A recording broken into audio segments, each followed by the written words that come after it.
Assalamualaikum warahmatullahi wabarakatuh. Selamat pagi Bapak dan Ibu sekalian. Perkenalkan, saya Erwin Rahmawati. Pada kesempatan ini saya akan menyampaikan penyuluhan mengenai meningkatkan gizi dan kesehatan keluarga dengan gemar makan ikan. Bapak Ibu sekalian, ikan merupakan salah satu sumber pangan yang paling mudah ditemukan di Indonesia. Namun, masih banyak masyarakat yang belum menjadikan ikan sebagai menu utama dalam keluarga. Nah, padahal ikan itu memiliki kandungan gizi yang sangat baik untuk tumbuh kembang anak, kesehatan orang dewasa, bahkan lansia. Nah, melalui penyuluhan ini, saya berharap Bapak dan Ibu sekalian dapat meningkatkan gizi dan kesehatan keluarga dengan cara gemar makan ikan. Sebelum masuk ke menu utama, saya akan menjelaskan sedikit mengenai tujuan penyuluhan ini. Yang pertama, untuk meningkatkan kesadaran Bapak dan Ibu sekalian tentang seberapa pentingnya mengonsumsi ikan untuk memenuhi gizi keluarga. Yang kedua, untuk memberikan pemahaman mengenai kandungan gizi dalam ikan. Yang ketiga, untuk mendorong kebiasaan makan ikan secara rutin. Dan yang keempat, untuk mendukung upaya pencegahan stunting dan gizi buruk pada anak-anak. Kan di Indonesia ini masih banyak ya kasus anak stunting, kekurangan gizi, dan lain-lainnya. Selanjutnya, ikan itu apa sih? Nah, ikan merupakan sumber protein hewani kelas 2 paling tinggi setelah daging, susu, dan telur. Nah, kajian mutakhir menempatkan ikan dan berbagai hasil laut sebagai sumber vitamin dan mineral esensial yang amat kaya.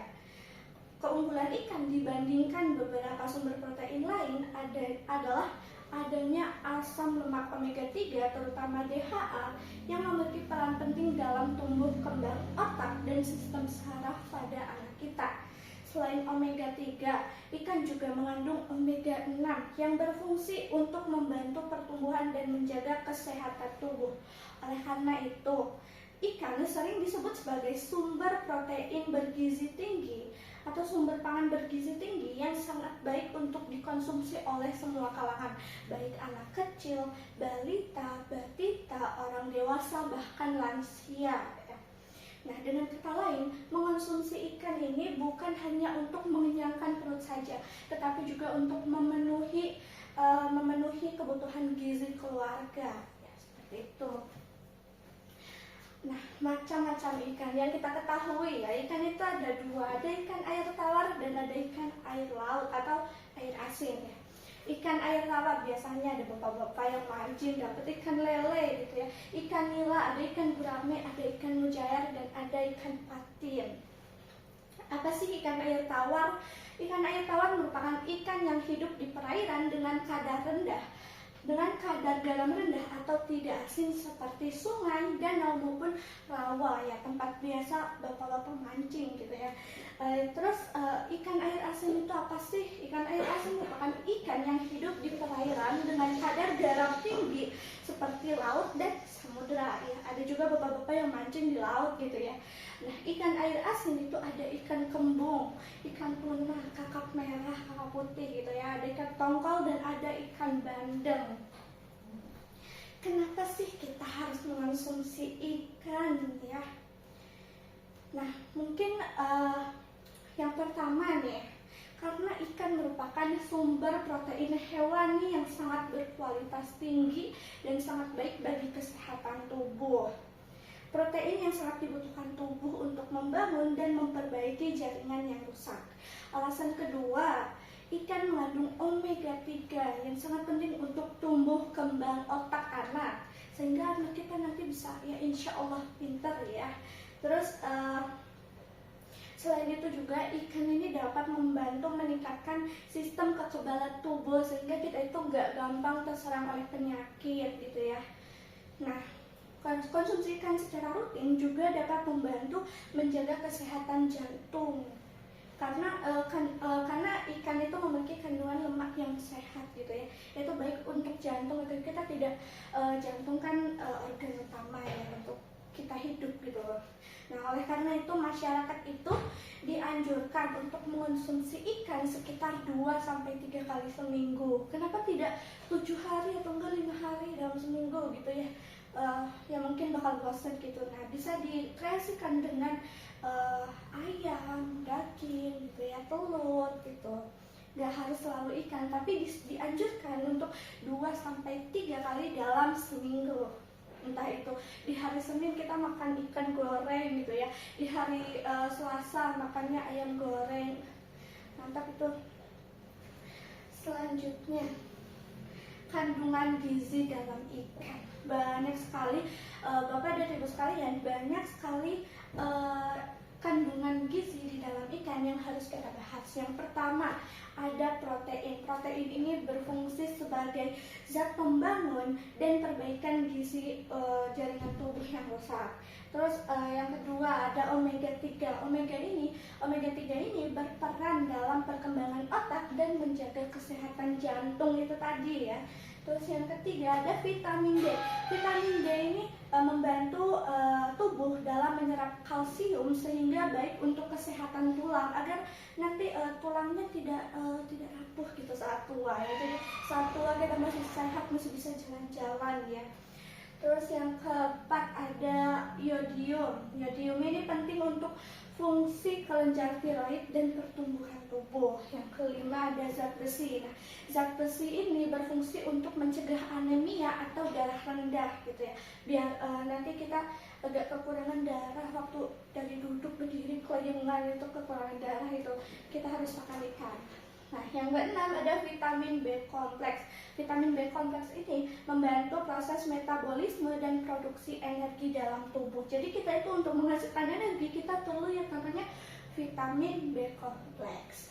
Terus yang ketujuh ada kalsium dan fosfor. Kalsium dan fosfor ini berperan penting dalam pembentukan tulang dan gigi yang kuat. Biar nanti waktu tua kita giginya nggak ompong-ompong. Nah, dari sekarang kita sudah harus mengonsumsi kalsium dan fosfor melalui ikan. Lalu yang kedelapan ada selenium.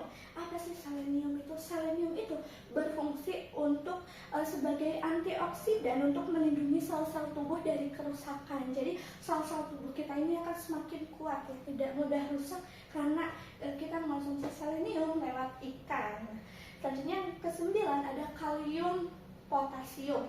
Kalium potasium itu yang berfungsi untuk menjaga tekanan darah tetap normal, jadi tidak darah rendah maupun tidak darah tinggi. Jadi ya tadi ada vitamin D gitu ya, ada yodium itu untuk membantu agar tidak anemia gitu ya, meningkatkan darah. Nah, ini kalium membantu kita untuk menjaga tekanan darah kita agar tidak rendah dan tidak tinggi ya, kan bahaya juga darah tinggi. Lalu yang terakhir ada magnesium. Magnesium ini berperan dalam fungsi otak dan syaraf. Jadi waktu kita tua nanti kita masih kuat gitu ya dalam menghadapi mungkin mengasuh cucu-cucu gitu ya. Jadi mari kita dengar makan ikan. Nah, apa sih manfaat mengonsumsi ikan? Yang pertama, dari kandungan gizi tadi yang sangat banyak yang dimiliki oleh ikan, itu dapat membantu pertumbuhan dan perbaikan jaringan tubuh agar tubuh kita tetap sehat, tetap terawat gitu ya. Yang kedua, untuk mendukung perkembangan otak dan kecerdasan anak. Nah, selain belajar, anak juga membutuhkan makanan yang berprotein tinggi untuk mendukung perkembangan otaknya. Yang ketiga, menjaga kesehatan jantung itu tadi. Terus yang keempat, kita itu bisa meningkatkan daya tahan tubuh agar tidak cepat terserang penyakit lewat mengonsumsi ikan. Lalu memperkuat tulang dan gigi agar waktu tua kita tidak lemah gitu ya, masih bisa jalan-jalan, tidak ompong, masih bisa banyak makan makanan enak gitu ya. Yang keenam, mencegah anemia agar tidak darah rendah, tidak kelingan saat berdiri gitu ya. Terus yang ketujuh ada membantu pemenuhan gizi harian. Nah, jadi tubuh kita itu membutuhkan gizi harian yang harus dipenuhi setiap harinya.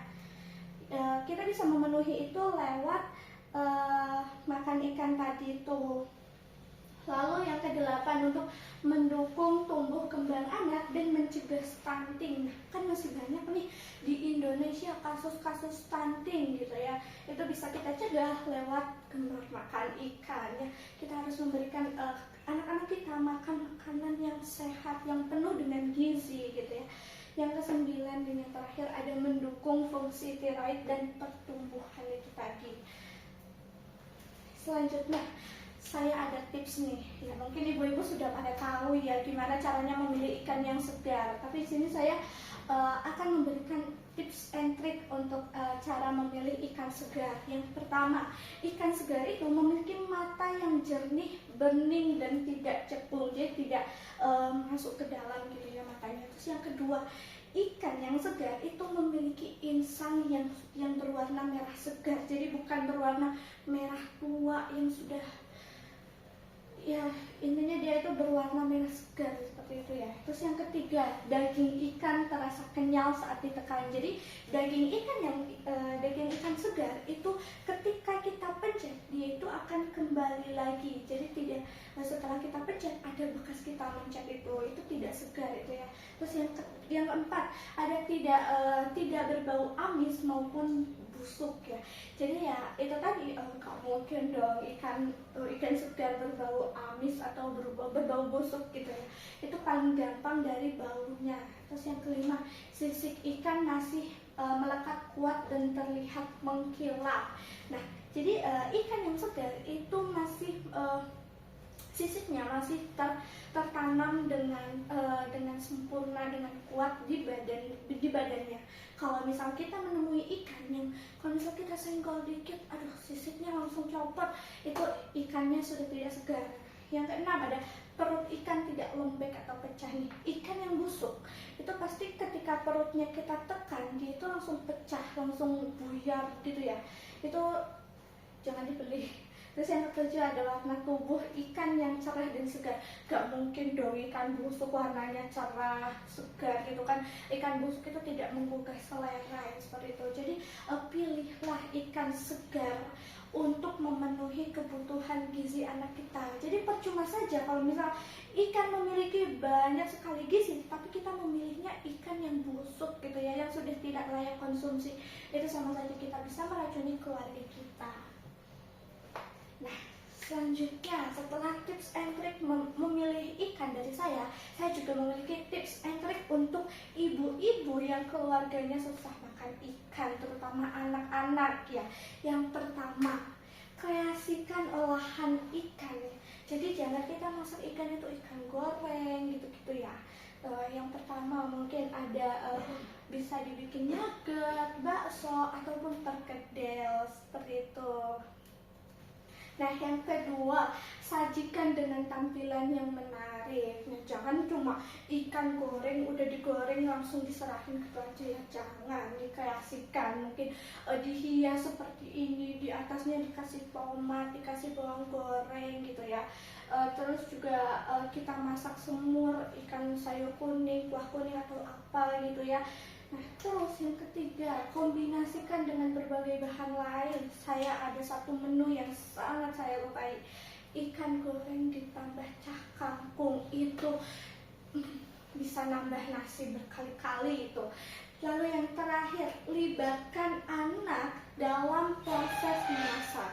Jadi anak itu ketika kita ajak, ya mungkin ada beberapa anak yang kalau misal ibunya lagi masak itu malah ngerepotin, ngacak-ngacak, ngancuri gitu ya. Itu jangan diusir ibu, itu diajak kayak, ayo nah bantuin ibu mau bikin ikan kuah kuning gitu ya.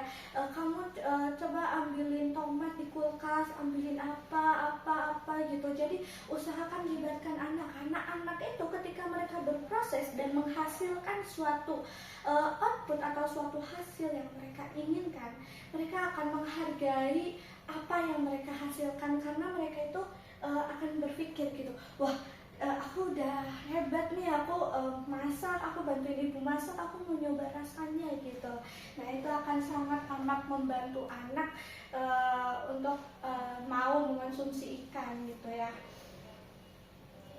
Nah, Ibu bapak sekalian, tidak terasa ya sudah sampai akhir. Masya Allah, terima kasih atas waktu dan kesempatan yang diberikan kepada saya. Mohon maaf kalau apabila ada salah kata, ada salah perbuatan ya. Saya berharap apa yang saya sampaikan dapat bermanfaat untuk bapak ibu sekalian. Terima kasih, saya sampaikan. Mohon maaf. Dan sebelum saya tutup, saya ada sedikit jargon nih. Ikan hari ini sehat selamanya. Terima kasih dari saya. Wassalamualaikum warahmatullahi wabarakatuh.